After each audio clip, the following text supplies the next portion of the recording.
Do mendigo, vamos falar do mendigo, tipo, ele falou a verdade, a mulher falou a verdade, legal, o cara, legal. Você fez algum vídeo, você tem alguma coisa, fica aí, Você viu, quer Lene? Faz falar, pergunta Bruno? também. Não, vai falar. Tá. O que acontece ali?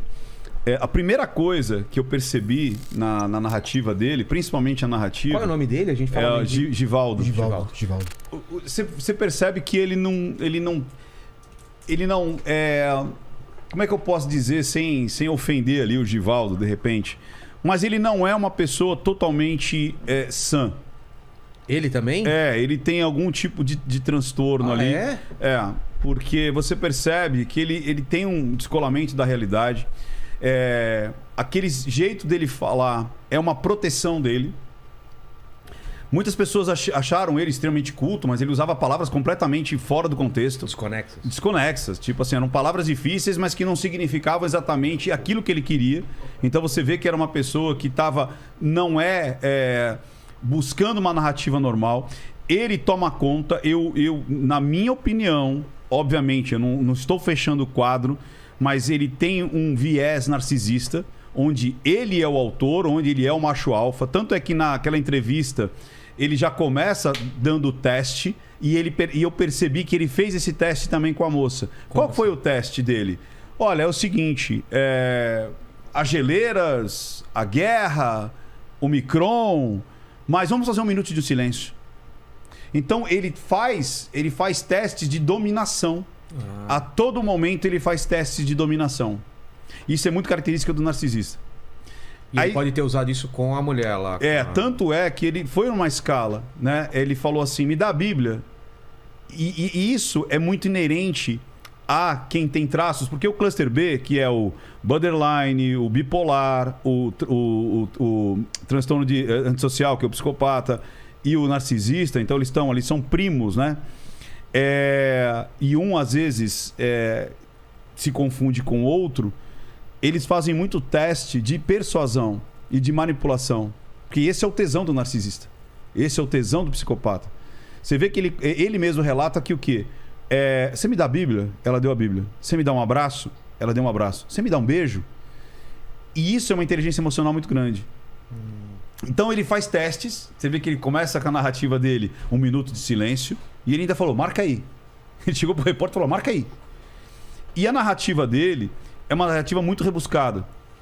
E com muita... ele confunde muito a realidade com a fantasia. Você vê que E aquele momento eu cruzei a praça a 45 graus, onde existiam 5 ônibus, 5 quadras, onde existia onde você... E aonde são os pontos que são mais interessantes, ele não lembra.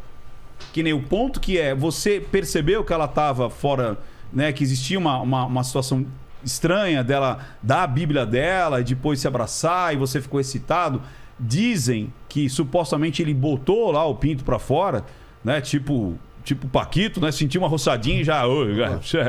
E aí, nessa hora, ele é tão detalhista na narrativa dele que chega nessa hora e falou, aí 2 mulheres que eu acho que eram mãe e filhas, eu não me lembro ao bem, mas eu encontrei. Então, um cara que fala de uma maneira super detalhista e naquele ponto que pode ser revertido contra ele, ele não lembra de detalhe nenhum.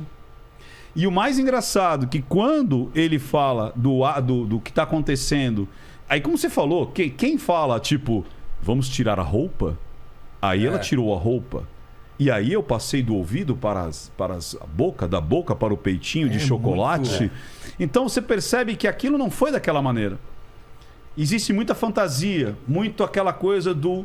olha a quantidade de coisas que eu fiz, olha a quantidade de informação.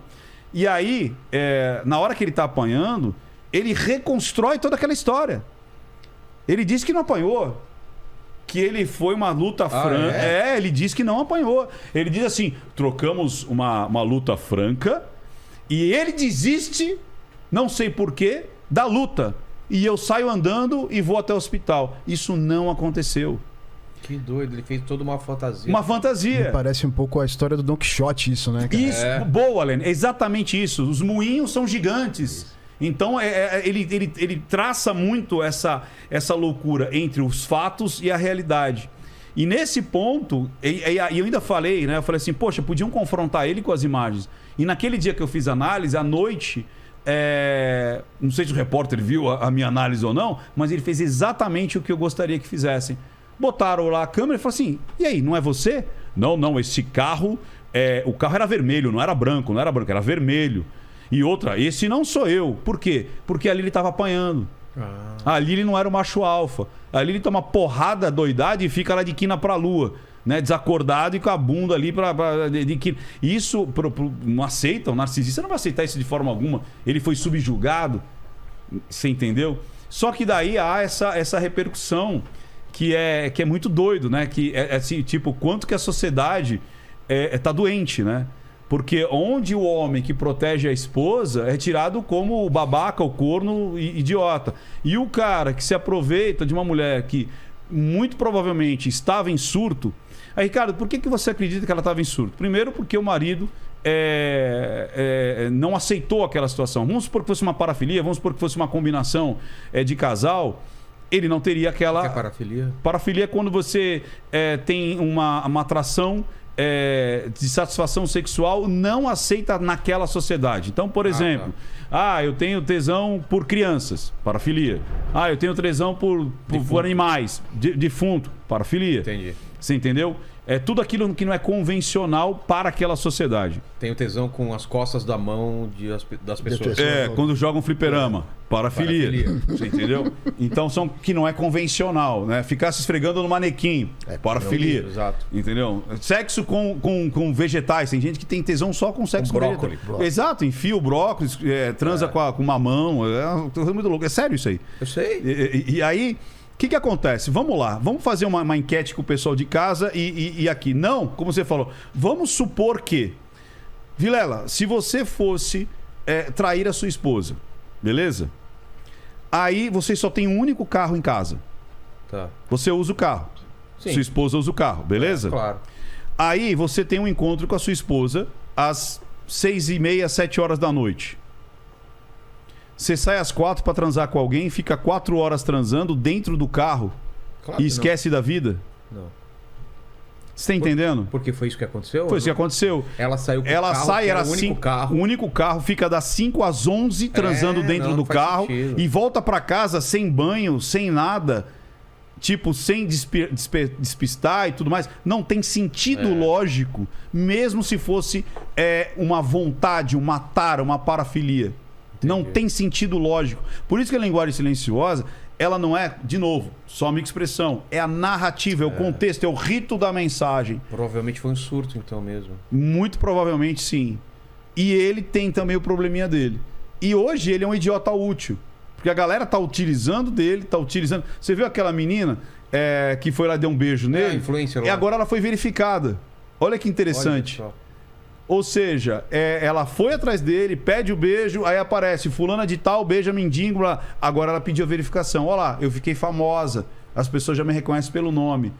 Então, Que doideira, a gente fala cara. que a sociedade ela tá vivendo um momento, isso não só Brasil, mas mundo, é um momento patológico, cara. É muito doido isso. Você entendeu? É muito doido. É muito doido. O Paquito quer falar alguma coisa? A gente tá precisando verificar nossos perfis. Vocês têm contato do mendigo? Boa, Paquito! Olha, tá engraçadão, hein? Tá cara? engraçadão. Engraçadão. Tá espertinho,